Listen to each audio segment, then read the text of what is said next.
Bien, on va commencer où on avait essayé la dernière fois. Nous étions au niveau des courbes avec Matplotlib. On va quand même essayer de représenter juste le peu qu'on a présenté et partir appliquer. Bon, on devait importer le module euh, plot depuis le paquet Matplotlib. C'est ce module-ci qui a une syntaxe compréhensible par l'homme, beaucoup plus compréhensible en fait que Matplotlib. Matplotlib est compréhensible par l'homme, mais sa syntaxe est un peu plus compliquée. Donc, on va charger PyPlot depuis Matplotlib et on l'appelle avec l'alias PLT. Donc, on avait aussi que de vue d'une figure.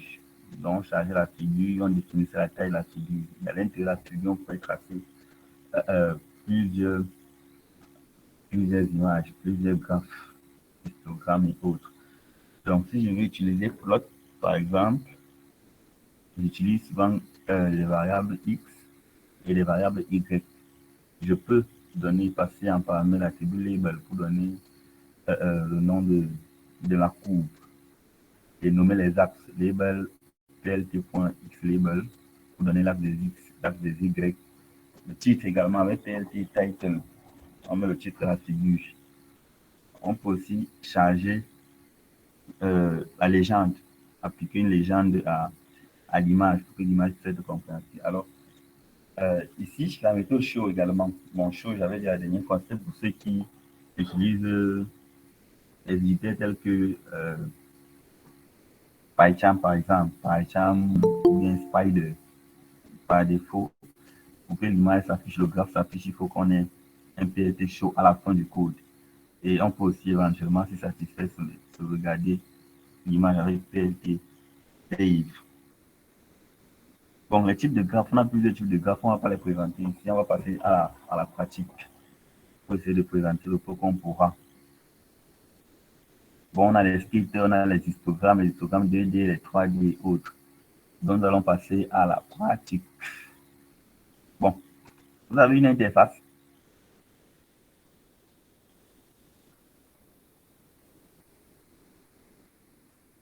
Oui, nous avons une interface. D'accord, bon, on va travailler le jeu de données des fleurs d'iris de la dernière fois, nous allons continuer avec.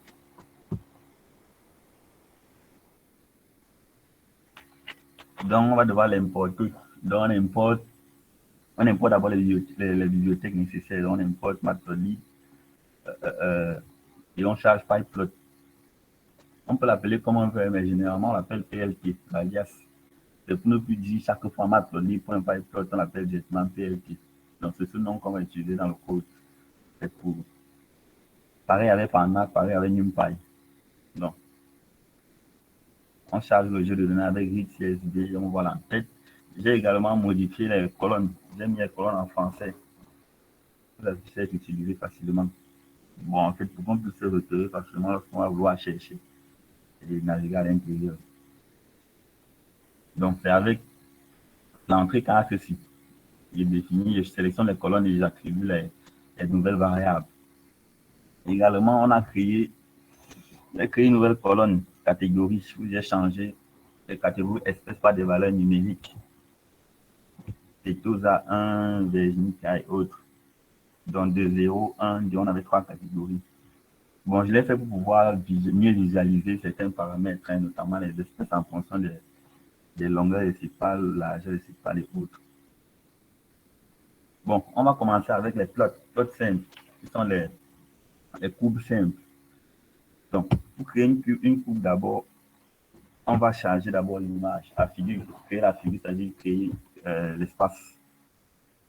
Donc, depuis PLT, on charge figure pour appeler la figure.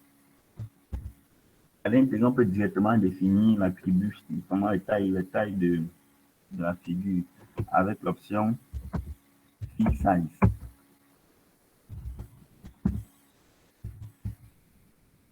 On passe dans un total, on peut dire, bon, la figure aura les dimensions 8, 5, et c'est en pixels. Lorsqu'on charge la 8, 5, c'est en pixels. Les mesures sont en pixels par centimètre.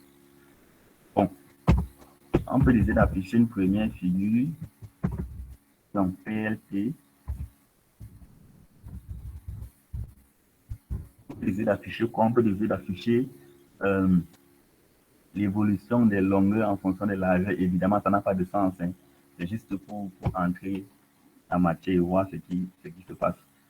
Donc, pour charger en abscisse, il faut mettre, si on veut utiliser les longueurs des sépales et les largeurs des sépales, il faut mettre ici, on récupère le PDF, je le donne,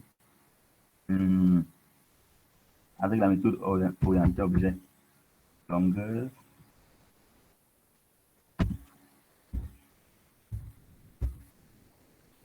on récupère la longueur des sépales.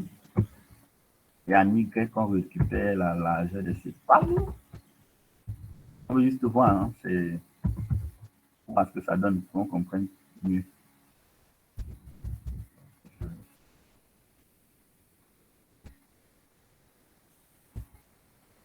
Et on peut décider d'afficher hein, directement. Alors ici, on a un affichage qui ne dit rien du tout.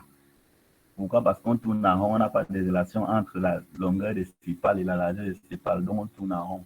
Ce qu'il faut faire, c'est essayer de visualiser individu par individu. Donc on prend notamment un type de fleur et on visualise comment est-ce que se comporte une caractéristique pour tous les individus.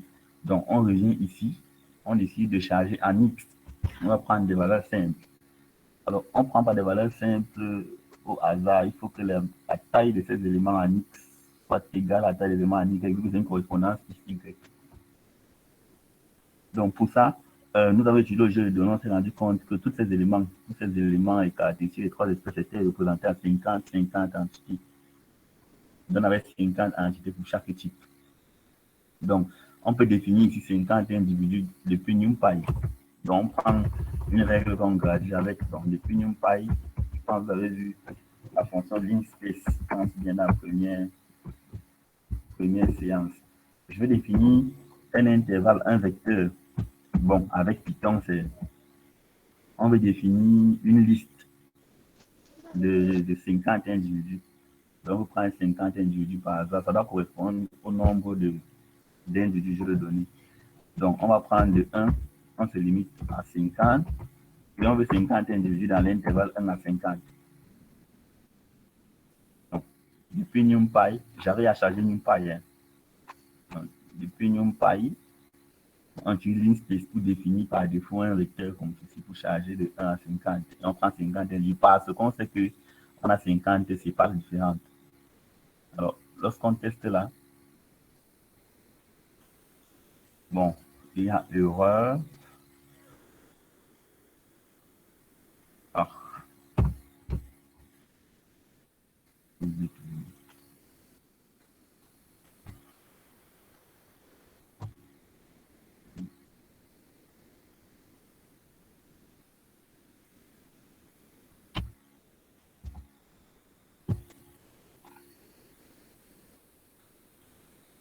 Ah, bon, on dit ici erreur justement. Je prends 50 individus ici, or ici, je prends 150. Quand je prends directement toutes les largeurs, les centres, je prends 150. Évidemment, je peux filtrer.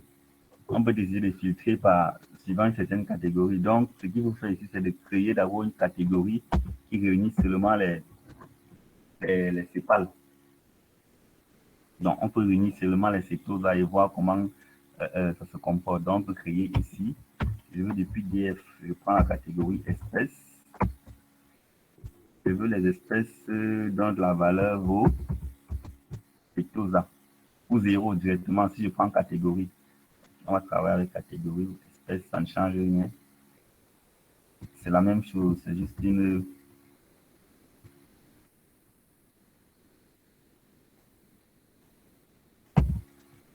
On peut prendre cette catégorie-ci qu'on décide de charger dans une variable autre. DF.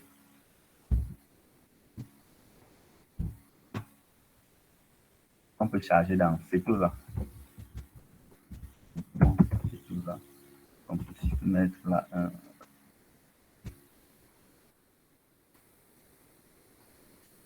Et à ce moment, ici,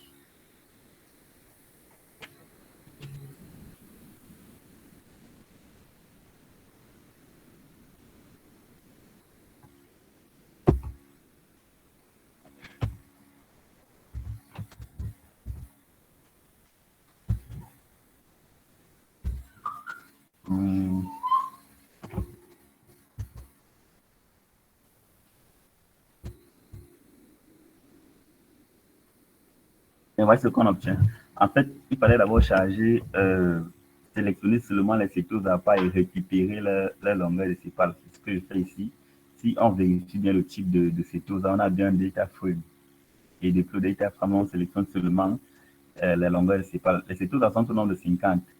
Lorsqu'on utilise seulement comment varient les cétoses. Alors là, sur cette graphique, si on voit bien comment varie les cétoses, bon, ça n'a pas trop de sens, hein, vu que les variables sont générées de manière aléatoire et les individus sont indépendants les uns des autres. Mais ce qu'on peut par contre voir, c'est comment d'abord améliorer la figure en ajoutant seulement les éléments comme les axes, notamment les axes.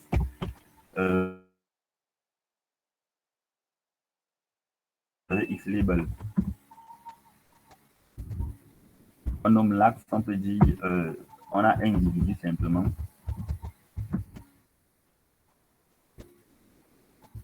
La même chose. Et sur l'axe des Y, on nomme, on dit sur l'Y qu'on a les longueurs de sépales.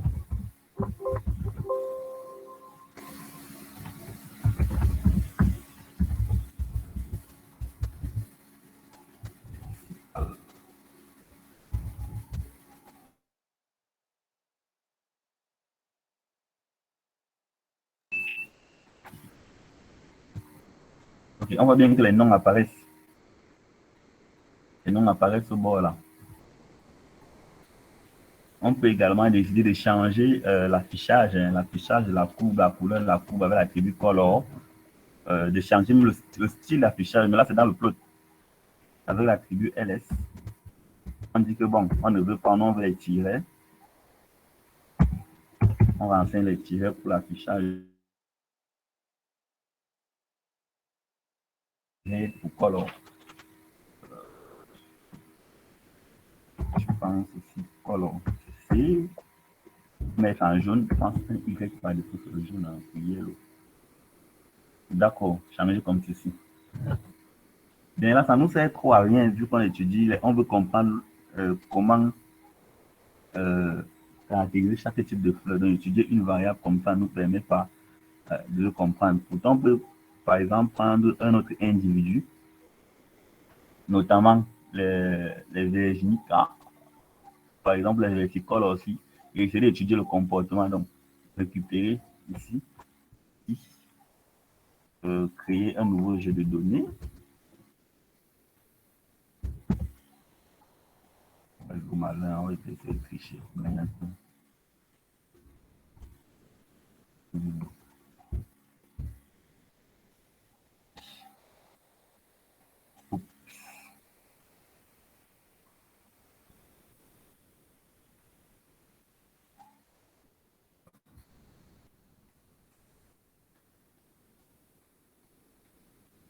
Bon, et on crée donc une nouvelle figure. On peut déjà créer une nouvelle figure à l'intérieur de laquelle une nouvelle courbe, autant pour moi, à l'intérieur de laquelle on charge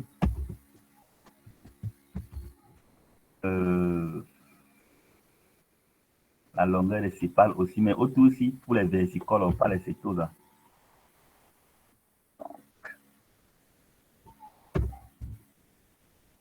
On peut changer la couleur ou bien laisser la couleur par défaut, changer aussi les traits pour mieux caractériser. Et on exécute voir. Bien, là quand même on a déjà quelque chose, on comprend déjà que pour ces deux types de fleurs différentes au niveau de la longueur des sépales, en général on peut y avoir une première conclusion, c'est dire que bon, les versicoles ont généralement une longueur de sépales plus grande que celle des cétoses. Ça, c'est une conclusion qu'on peut déjà, au vu des deux tracés-ci. On peut ajouter un troisième tracé, on a trois catégories. Vu que ça, le but de l'analyse de données, c'est de comprendre la donnée dont nous parlons, c'est de comprendre ce que la donnée révèle. On ne connaît pas les types de flux, on ne connaît pas les caractéristiques, mais on a les données. Donc, on essaie de dire ici quelle est la relation qui lie chaque colonne, chaque type de target, pour ce qui concerne la suite du cours, la suite de la présentation. dans ce qui concerne la suite. Au niveau du machine learning, c'est de comprendre les relations qu'il faut que lorsque l'homme même teste, il puisse d'abord estimer le résultat. L'exemple précédemment parlait du prix de la chambre, pas d'une chambre en plein cœur de dommage de 8 mètres carrés, coûte, par exemple 5 000. Ça n'a pas de sens. L'homme lui-même sait que c'est faux. Quand le système va dire ça, on comprend que le système a une erreur. Donc c'est d'abord comprendre les relations entre les variables. Donc, on peut créer une nouvelle colonne, une autre colonne pour l'autre type.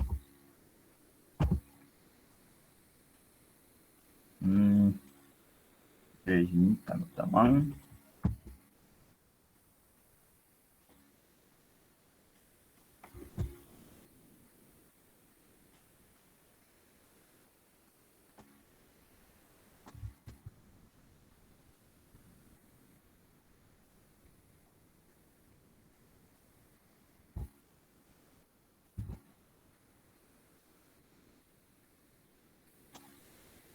Créer un troisième graphique dans la même figure. Hein. Lorsqu'on veut étudier les ressemblances, heureusement, les individus ont même taille. Donc, je donné des critiques pour nous. Donc, ils ont 50-50 individus. Les caractéristiques ont 50-50 individus.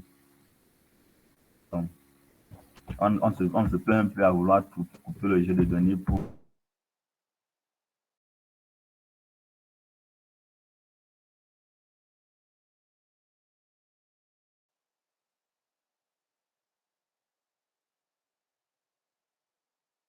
ici, on a les individus, on a les longueurs des sépales qu'on étudie. Les longueurs des sépales de chaque type. Bon. On peut décider de renseigner des informations qui vont commencer par changer le style, l'affichage, la couleur notamment. Mettre le rouge peut être le révélateur. L'affichage laissé par défaut. Ok. On peut créer une légende. La dernière fois, on a dit que pour créer une légende, il fallait d'abord que la légende se crée avec PLQ. Legend.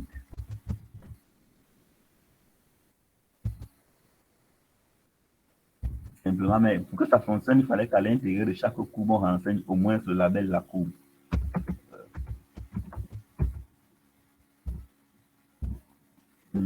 Ici, on peut dire quoi? Nous sommes au cas de cétose, on va dire longueur sépale.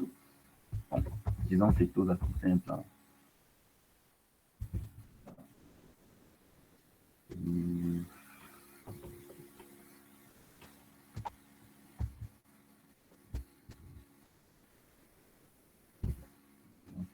Ah.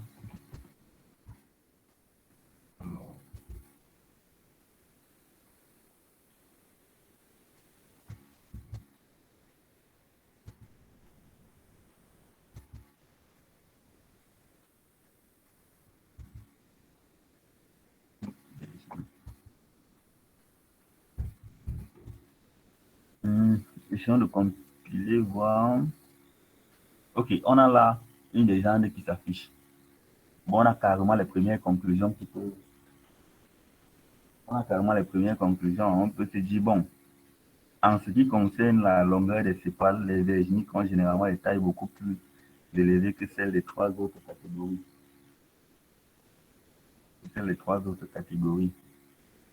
Bon, en ce qui concerne les plots, je pense que pour afficher des courbes toutes basiques, on n'a pas besoin de beaucoup d'autres choses. On peut également sauvegarder l'image, voilà.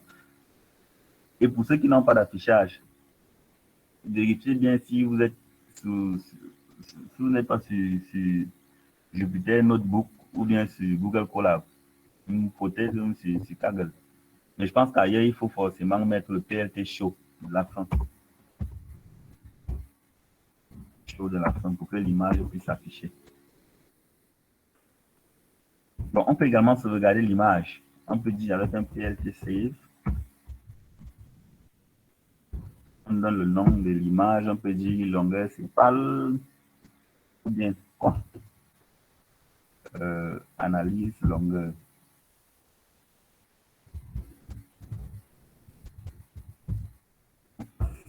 Directement extension PNG, par exemple. Ok, erreur. A, PLT, pas PLTY.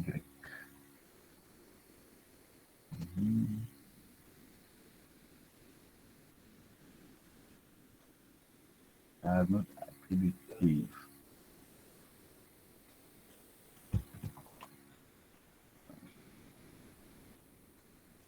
Comment l'autre n'a pas l'attribut save là?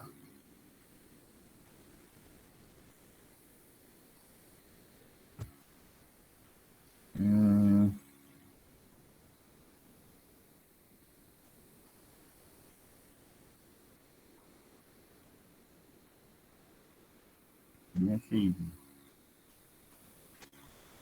Bon, de toutes les façons, on peut pouvoir sauvegarder l'image en enseignant le chemin. En principe, l'attribut save est censé fonctionner. Hein. Comment ça peut être qu'il n'a pas l'attribut? Bon, comment faire? Je ne sais pas. Bon.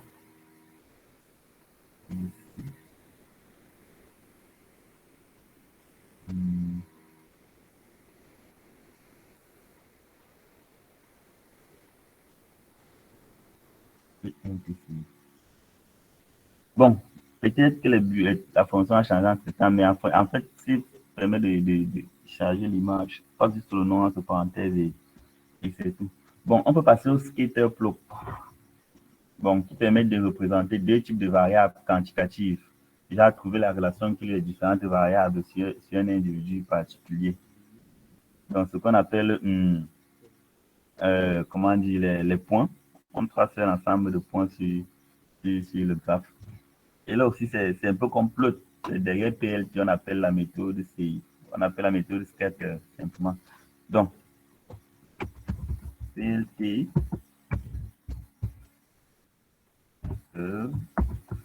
bon, on peut vouloir visualiser quoi? Les différentes espèces en fonction de la longueur de sépales, par exemple. Donc, on se dit, depuis DF, on veut les espèces. Et les espèces système. Les espèces ne sont pas quantitatives, c'est catégories qu'on a transformées là. Et que nous allons utiliser. Les catégories en fonction de, récupérons la longueur de sépales.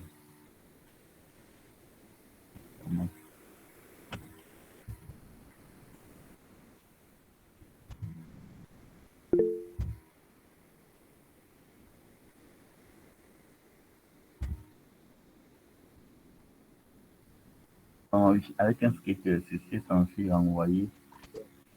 Bon, voici ce qu'on a. Avec un script, on a un nuage de points. Évidemment, les points sont bien reliés. Vous voyez, on a attribué à la catégorie 1. On a attribué les secteurs à 0, vertical 1 et vertinique à 2.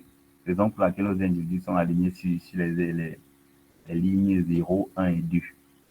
Donc ici, on n'a vraiment pas une description. Hein. C'était juste pour tester l'affichage. Donc, essayer de faire quelque chose de beaucoup plus intéressant en comparant deux variables ensemble. Deux variables quantitatives. Enfin, ici, nous avons utilisé l'espèce. Notamment, on peut vérifier ça avec la longueur, par exemple, de sépales et la longueur des pétales. Essayer de voir comment cela varie. Donc, utiliser ici la longueur pétale.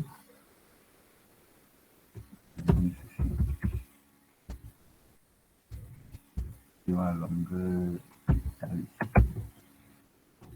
Essayer de voir comment ça fonctionne. Ici, on a un nuage de points beaucoup plus révélateur que l'autre d'en haut. Ici, on avait seulement nos trois catégories. Interprétation posait problème. Donc ici, on peut juger comment se comporte la longueur des sépales en fonction de la longueur des pétales ou différentes catégories. Mais là, comme ça, en bloc, ce n'est pas visible. On ne connaît pas qui est qui vaut les sépales, qui vaut les pétales. Donc, on va devoir un peu customiser notre jeu. Notamment, la première des choses, c'est avec les couleurs. On peut dire que bon, la couleur ici sera chargée en fonction de la catégorie. Alors, si la catégorie n'est pas un entier, ça ne sert à rien. Il faut d'abord convertir ça en entier. Donc, on va récupérer ça depuis catégorie. On a la catégorie qui a été modifiée tout en haut là. Et puis la catégorie, comme tu vois. À ce moment, on a les différents individus par Bon, chez moi, le graphe paraît petit. Soit je vais contrôle rouler.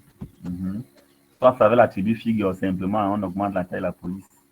Au lieu de passer à, comme j'ai défini en haut là, j'avais défini 8, 7, quelque chose comme si vous augmentez, si la taille est petite. Donc ici, on a quand même, on se rend compte quand vous faites les longueurs et largeur, que les longueurs et largeur, on a un lot d'individus qui est isolé. Le lot d'individus en violet, c'est. Bon, ici, dans les individus en jaune, on a un individu aussi qui est isolé, qui est incapable. Bon, généralement, on les appelle les cas atypiques, les individus atypiques. Que lui, vérifie bien, il ne vérifie pas les conditions générales des autres, mais il est bien de la catégorie des autres. On appelle les individus atypiques. Bon, on voit bien qu'on a une catégorie d'individus dont la longueur et la largeur, les liaisons x, y, c'est ça qu'il s'agit ici, varient dans le carré de 2 à 6, les violets. Bon, ça c'est l'analyse maintenant se fait selon l'expertise de tout un chacun, hein. Selon la compréhension que les données sont en train de nous parler, donc c'est chacun qui va comprendre en sa manière. Est-ce qu'on est ensemble?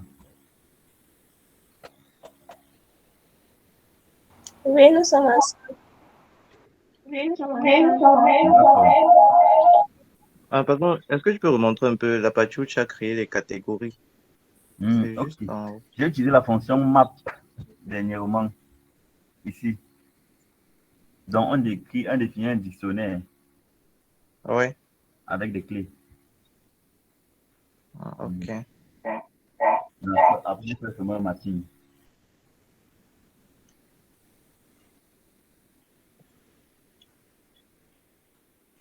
Pendant une minute. Ou à défaut, on peut encore simplement dire qu'on crée un nouveau data frame ou colonne, que c'est tout ça égale tel, égale tel, et avec plusieurs et, avec deux et notamment.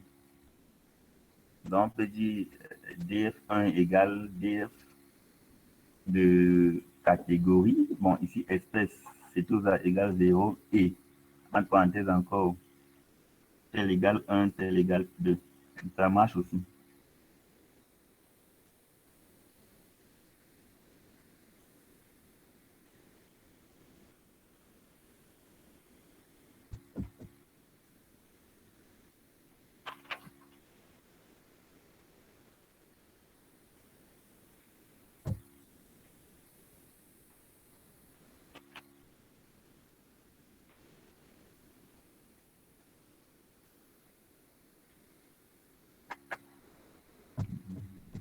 C'est bon, merci.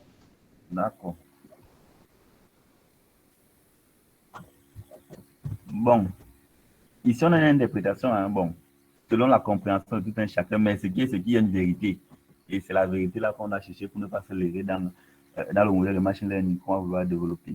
On se rend compte quand même, ici, évidemment, on doit pouvoir customiser ceci, nommer notamment les axes. Quand on met DF longueur sépale, il faut bien que ici en bas, ça apparaisse longueur sépale. Je vais avoir le réflexe de faire ça une fois. X label. Je dis comment on met ici. En longueur des sépales. Ah, des pétales. Oui, en changeant seulement les variables, là, on analyse déjà autre chose. On va venir mettre au niveau de l'axe pétale, or on a chargé sépales en haut. C'est label. Voilà.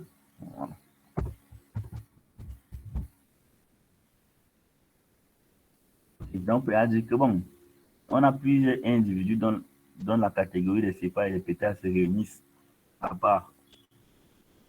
En fait, c'est que chaque couleur correspond à une catégorie en particulier. Une catégorie particulière.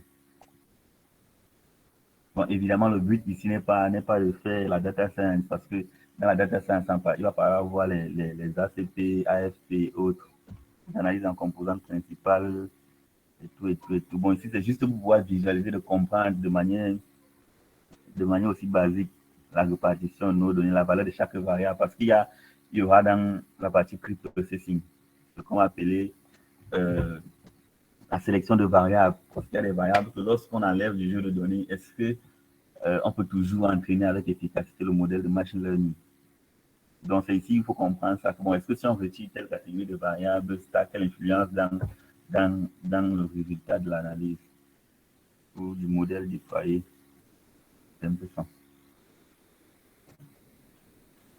Bon, ici également, on peut ajouter plusieurs autres paramètres en ce qui concerne les scatter plots. On peut encore ajouter, par exemple, l'attribut S pour augmenter la taille. Je pense S, oui, pour augmenter la taille des points. Je vais mettre à 100, c'est de voir si j'ai un résultat beaucoup plus. Oui, attribut S, on passe en paramètre une valeur entière. Et évidemment, plus S exemple, plus la taille des points énormes. Je vais même 170. Bon, on a quelque chose de beaucoup plus énorme. Évidemment, lorsque la taille de la figure ne change pas, c'est pas bon. Donc, on augmente la taille de la figure pour avoir quelque chose de beaucoup plus visible.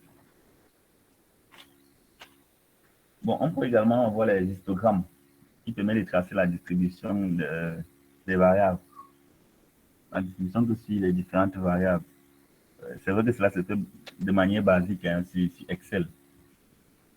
Mais on peut directement le faire aussi. On peut également le faire ici avec. On ne sert à rien de commencer à faire une analyse sur Python et repartir pour faire les histogrammes sur Excel. Donc, toutes ces fonctionnalités sont également définies ici. Donc, on peut définir, à ce moment, on utilise ist pour définir l'histogramme. Bon, avec un TLT, on charge ist. Pour définir l'histogramme, on définit la colonne dans laquelle on veut travailler. Par exemple, sur la colonne de S, de catégorie. Je pense que là, on est censé avoir un résultat hein, en disant ist simplement oui. On a un résultat ici. Bon, ici, nous sommes seulement en train de voir la catégorie, hein, la répartition. On voit bien qu'on a 50 individus de la classe 0, 50 individus de la classe 1, 50 individus de la classe 2. En fait, c'est ça à quoi correspondent les histogrammes pour voir la répartition des individus dans un jeu de données. On peut également changer de variable, notamment une longueur totale, voir. Et on prend même ici.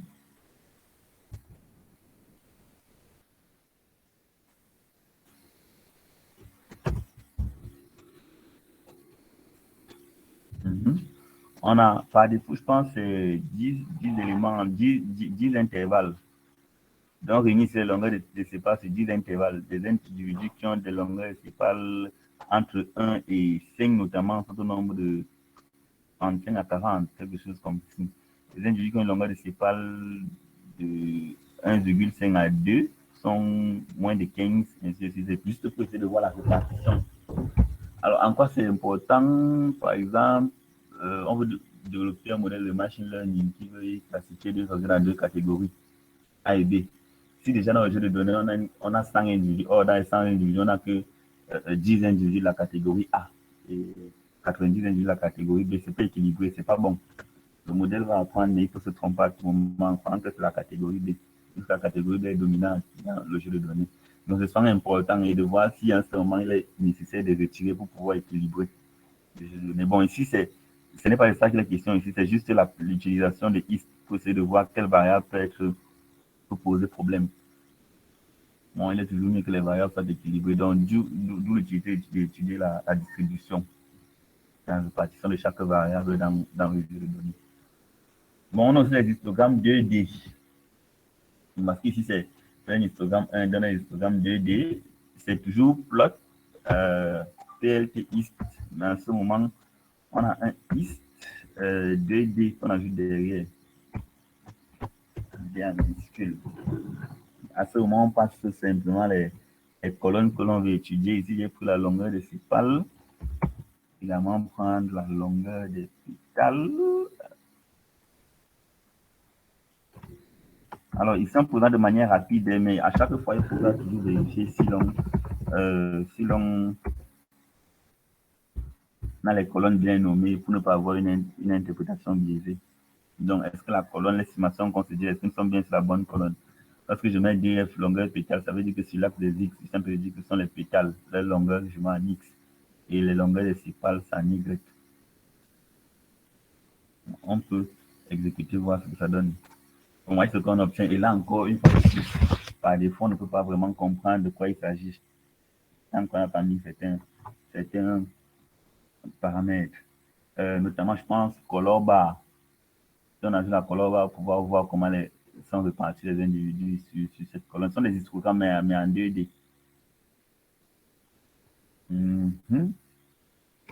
Bon, il faut ajouter pour ça d'abord l'attribut legend, je pense bien. Au color bar peut prendre.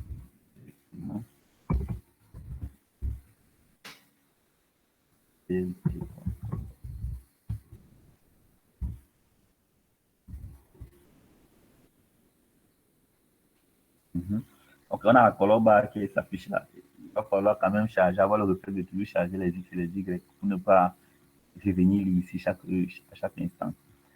Donc, en X, on a la longueur des pétales et en Y, on a la longueur des sépales. Donc, la color bar qui est au bord ici indique que ce qui est en jaune là, il y a 12 individus qui sont en jaune, représentent ceux dont la longueur des sépales est comprise entre longueur des sépales des pétales est de 1 à 5 et une longueur de sépales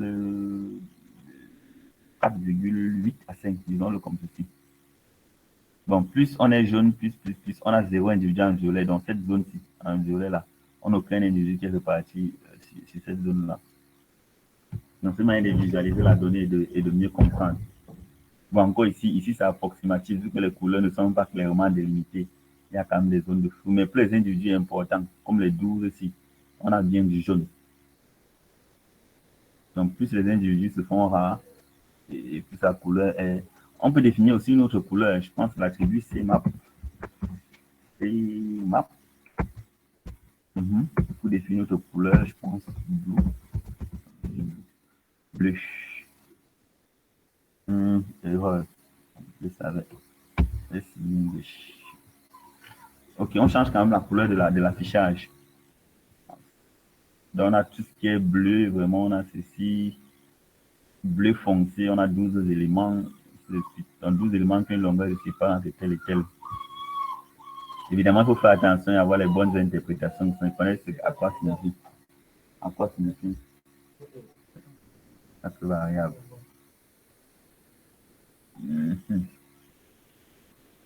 Bon, on peut également voir les axes 3D à 3 dimensions pour essayer de voir comment étudier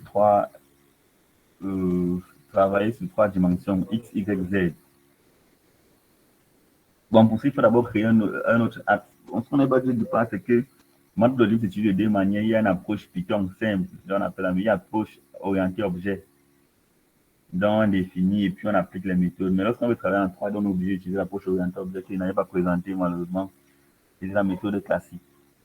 Donc, lorsqu'on veut travailler en 3D, il faut utiliser la méthode orientée objet. Donc, il faut d'abord créer un axe. Donc, je peux dire ici que axe égale, j'écris l'axe TLT.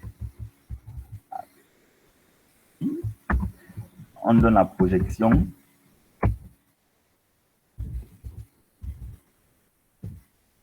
On donne la projection et on dit que bon, on sera en 3D.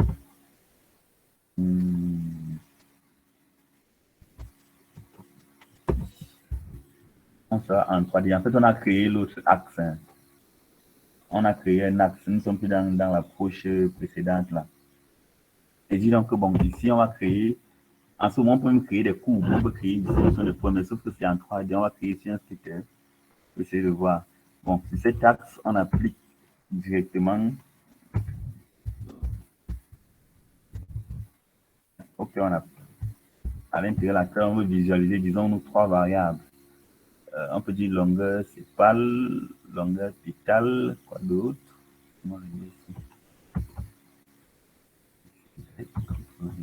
Troisième variable. Notre variable, on peut travailler avec qui? Bon, prenons la largeur. C'est vrai quand même que comparer longueur, et puis venir comparer largeur, comprenez bien que ici, c'est juste pour comprendre, sinon ça n'a pas de sens en pratique. C'est juste pour voir ce qu'on a comme résultat. Donc, pas mélanger les longueurs et les largeurs des plantes différentes et vouloir comparer et avoir des résultats logiques. Ça n'a pas de sens. Ici, nous sommes juste en train de comprendre comment afficher les graphes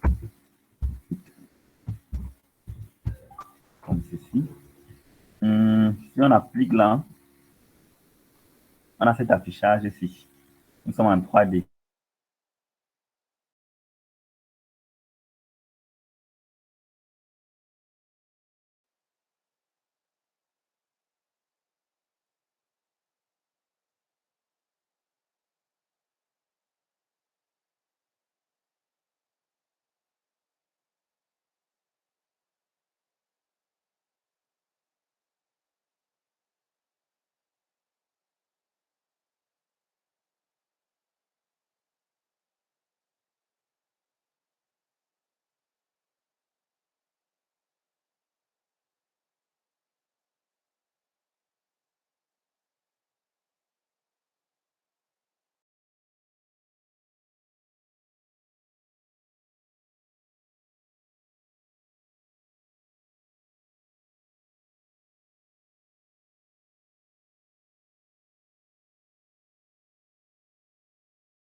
Utiliser l'interface de Qt, de Python pour pouvoir charger ça. Bon, je ne sais pas si vous essayez chez vous, pour celui chez qui ça fonctionne, mais dis, moi j'ai utilisé ça chez moi, je sais pas pourquoi là ça ne fonctionne pas, mais c'est censé fonctionner. On a ça. Oui, nous sommes ensemble. Bon, chez moi, ça marche pas. Avec le dièse matplotlib, Oui, ça ne marche pas.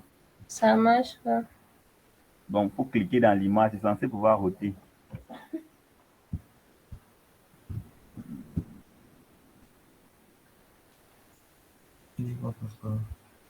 Ah, je vois, il fallait d'abord importer MPL Toolkit. Voilà, je vois aussi. Je pense qu'il fait d'abord importer MPL Toolkit. Ceci, cette image, cette ligne-ci. Comment cette importation se fait? Oh,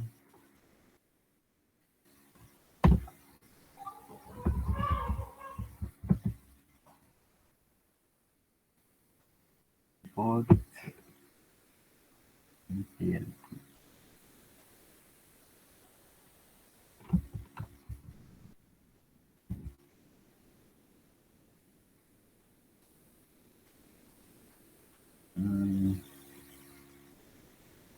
L'importation qui n'est pas correcte.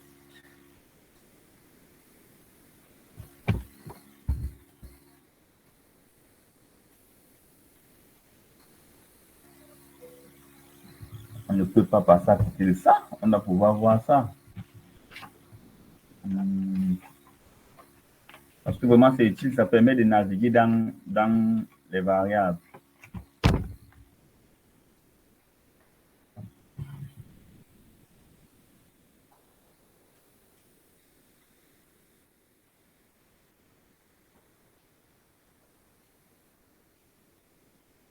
Ok. C'était l'importation qui n'était pas bonne. C'est from MPL Toolkit.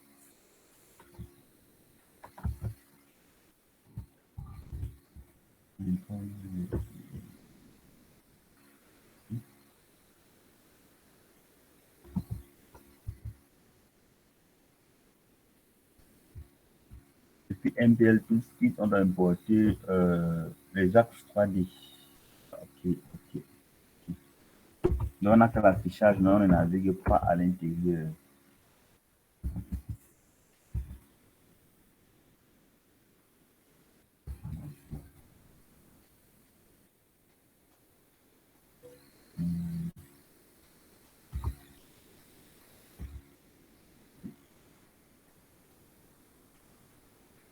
Ah,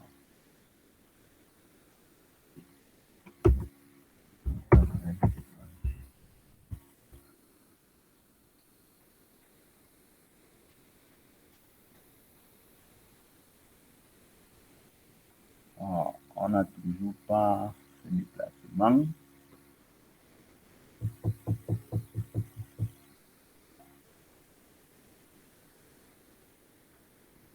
Ok,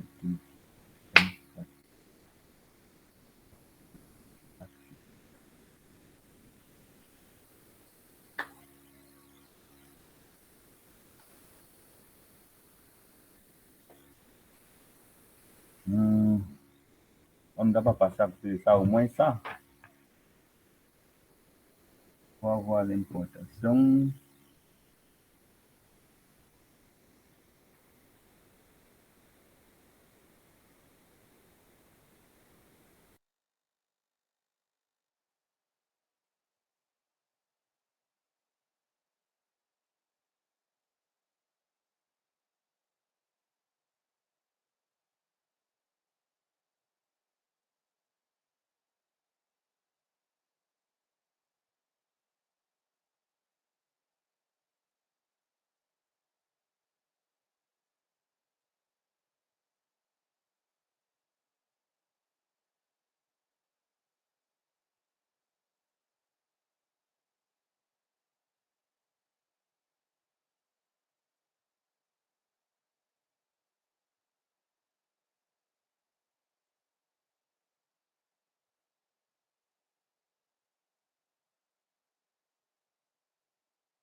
Bon, je me suis déconnecté en voulant voir la syntaxe sur Internet et le téléphone hein, sans le vouloir. Bon, je me suis déconnecté et quand eu un aperçu, qui est mal fait. MTL Toolkit, Mplot 3D, Import, 3D. Ah. Hmm.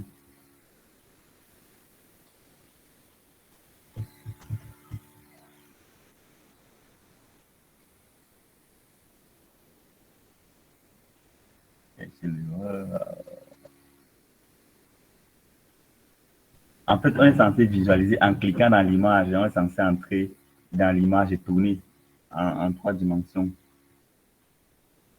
On se rend compte que là, l'aperçu est beaucoup plus que dans les projections 2D simples, les tracés 2D. En 3D, on voit vraiment la distance qui sépare. On peut mieux estimer l'écart entre les variables. Mhm.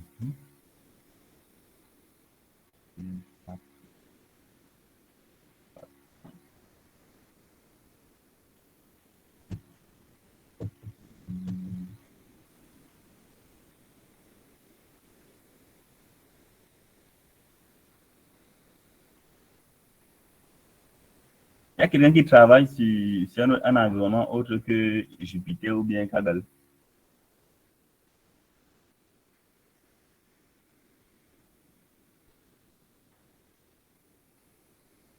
Non, non. En tout cas, moi, je suis sur Jupiter. Hmm. Je me dis bien, parce qu'en principe, sur PyCharm, on n'a pas besoin de tous ces concepts. Je pense que juste charger le MPL Tools ici. Je vais le prendre la syntaxe que j'ai pris récemment et ça ne fonctionne pas. Matplotlib, j'ai bien écrit. Parce qu'il faut le JS Matplotlib ici pour pouvoir entrer dans l'image. C'est vrai, ici, on a quand même quelque chose de lisible, mais ce n'est pas suffisant lorsqu'on peut entrer dans l'image et tourner l'image en 3D en fait. Ou alors, comme ça m'arrive à la fin demain, avant d'introduire Seaborn, on finit par ça. C'est quand même utile, je me dis bien. Ok, sans souci. D'accord. C'est ok pour tout le monde?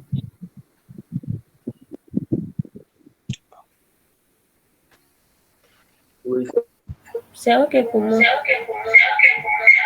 ok. D'accord. Là, demain, on commence par Seaborn. Demain, on a vraiment tout plaisir de temps. Si on peut au moins ce petit vendredi entamer Scikit-learn. Bon, vendredi, c'est loin, disons même jeudi. Ne serait-ce que le prix processing pour voir déjà comment transformer nos variables, adapter nos variables au modèle sera mieux. Parce qu'on a vraiment trop de retard.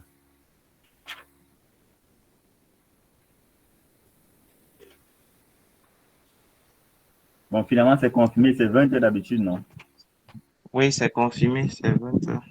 D'accord. On ne sait pas c'est quand les préoccupations, sinon. C'est beaucoup, c'est que c'est plus que tu as plus en travail. On n'écoute pas. On n'écoute pas assez, hein. Pas si c'est seulement moi. Ok, bon, il semble que personne n'ait de questions. D'accord. Bon, on se dit bonne soirée Ok, alors, non, et à demain. bonne soirée et merci beaucoup. Vraiment. Bon, bonne soirée à tous. On se voit Merci. demain pour continuer. On va continuer si bonne. Je pense le même jeu de données pour ne pas trop aussi changer les datasets chaque jour. Ok, compris. Bon, D'accord. je vais mettre un thème à l'appel et je vais essayer de publier les vidéos des 3 derniers jours. D'accord.